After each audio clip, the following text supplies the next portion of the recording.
Thanks so much for joining us here at noon. I'm Brooke Hash, and our top story on this Friday, JCPS proposing major cuts and consolidations to schools starting next fall.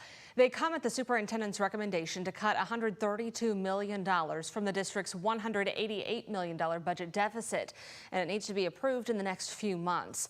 This is Dr. Brian Yearwood's plan. He recommends closing Zachary Taylor Elementary, moving Waller-Williams Environmental, consolidating King Elementary into Maupin Elementary, and then relocating the TAP school.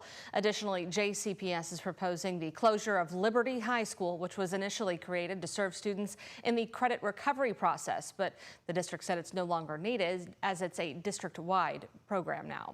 Looking deeper into why these schools were chosen, Zachary Taylor Elementary's enrollment is under 50% capacity. Students would attend other schools in the Ballard High Zone.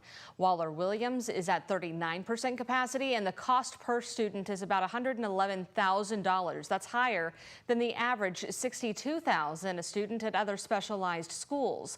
JCPS proposes moving this school to another building in Fairdale. The district also wants to consolidate King Elementary, currently at 70% capacity, and merge its students with Maupin Elementary with a 53% enrollment. Together, the schools would operate under Maupin's more cost-effective facility. Lastly, it's the plan to move TAP students to the Early Childhood Center on Male High's campus. So we did hear from Dr. Brian Yearwood earlier today, a little over an hour ago. He said teachers and staff affected by these closures and consolidations will be given opportunities at other schools, many of which already have vacancies. But he did admit there will be the possibility of layoffs and more closures. Yearwood said these initial changes will bring down the deficit by about $4 million in addition to the future sale of some of those buildings. Now, JCPS is asking for families and staff to provide feedback on this proposal. You can do so by attending the following community forums or submit written comments through the form that you'll find on our Links Mentioned tab on WHAS11.com. The 3 forums will be next month, December 1st through the 3rd from 5 to 6 p.m.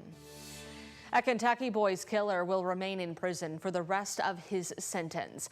The Kentucky Parole Board ordered to keep Ronald Exantis here after a state law released him early this year. Exantis admitted to killing 6-year-old Logan Tipton in Versailles back in 2015, but a jury found him not guilty by reason of insanity. He was sentenced to 20 years, however, for assaulting Logan's sisters and father, but was released on a mandatory reentry supervision, a state law, back in October, despite the parole board voting to keep him in. Police in Florida arrested him not long after for failing to register as a felon, and the parole board conducted a review of Exantis and revoked his reentry supervision. They ordered him to remain incarcerated for the remainder of that sentence, which is 10 more years. Exantis is currently being held at the Kentucky State Reformatory in LaGrange. 12:02, we've made it to your Friday, and a wet one at that, Matthew Willoughby. Yeah, it continues to be a wet Friday on tap for us, but the good news is we're finally drying out for the weekend. So we'll continue to see those rain showers overall for us this afternoon as we give you a wide look at this, really across southern Indiana, back into Illinois, still seeing these rain showers roll through, especially throughout the Louisville metro. We're starting to see a break in the rain showers, but likely to fill back in as we'll see more roll in from those rain showers just south of Evansville.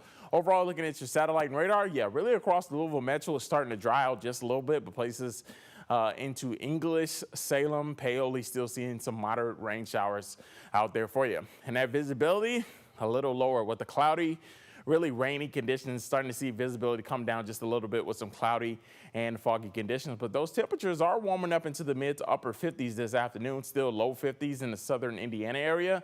And to give you a look at visibility, some areas down to about 3 miles of visibility, even 2.5 miles of visibility in Springfield due to those cloudy and foggy conditions. The next 12 hours will bring us up to the upper 50s, closer to 60 degrees and towards at least this evening. As you look at the weekend ahead, 57 degrees with some sunshine returning back into the forecast with a few early showers possible. But back into your Sunday, we're looking at some sunny and warm conditions. Of course, we are tracking some Thanksgiving travel, and Louisville Airport, all good to go. No cancellations or delays, but some areas, Dallas, including New York, seeing some cancellations and delays at those airports. But we are giving you a first look at that Thanksgiving forecast coming up in just a few minutes. Back over to you, Brooke. Matthew, thank you. Continuing our coverage of the preliminary report just released from the NTSB Thursday, investigators said they found evidence of fatigue cracks and overstress failure in the left engine's pylon mount. That's the part that connects the engine to the wing. Take a look at these photos from that report from the UPS crash. You can see that the left engine and the pylon connector completely separate from the plane. The engine flies off on fire.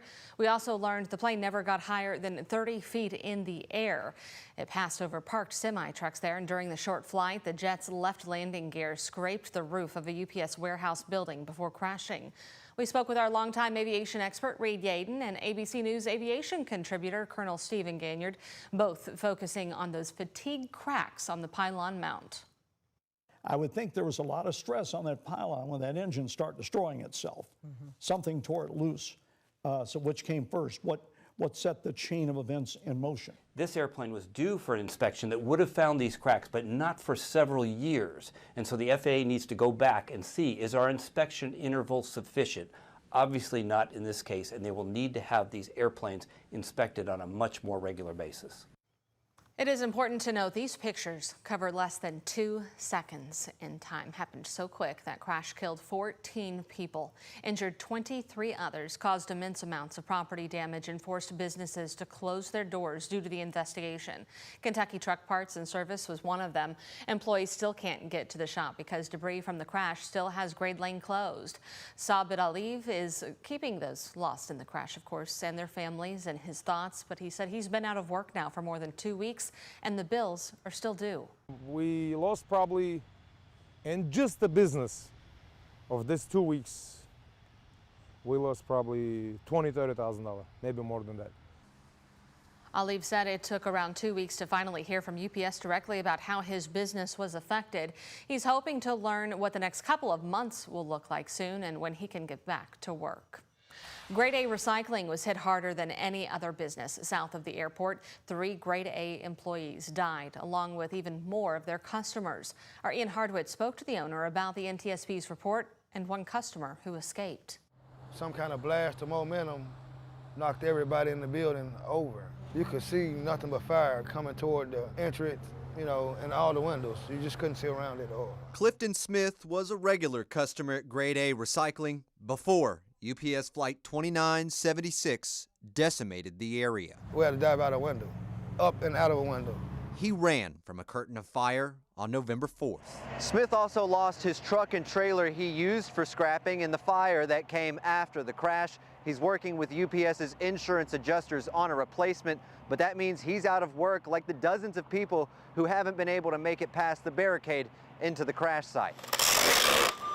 In the back of a car dealership, Grade A Auto Parts operates under a new name, Phoenix Parts. And everyone here was impacted because everyone here was right on that crash site and saw it. Sean Garber owns Grade A Recycling. He says the 3 employees who died in the crash, Trina Chavez, Megan Washburn, and John Locks, all stayed late. Our people were doing the extra mile because they were committed. Garber points out the fatigue cracks around the engine mount released in a preliminary NTSB report on UPS Flight 2976. It just doesn't sit right when you have loss of life, loss of business, so many people's lives impacted on a matter that is clearly avoidable. In Louisville, Ian Hardwitt, WHAS11, on your side. Sean Garber did not rule out a potential lawsuit against UPS when we asked him about it. He said it's unknown when he'll be allowed back at Grade A Recycling, citing environmental cleanup. Stay in touch with WHAS 11 News and watch our coverage live here online. As soon as events develop here, you can download the free WHAS 11 Plus app. It is available to your smart TV, your Roku, Fire, and Apple TV.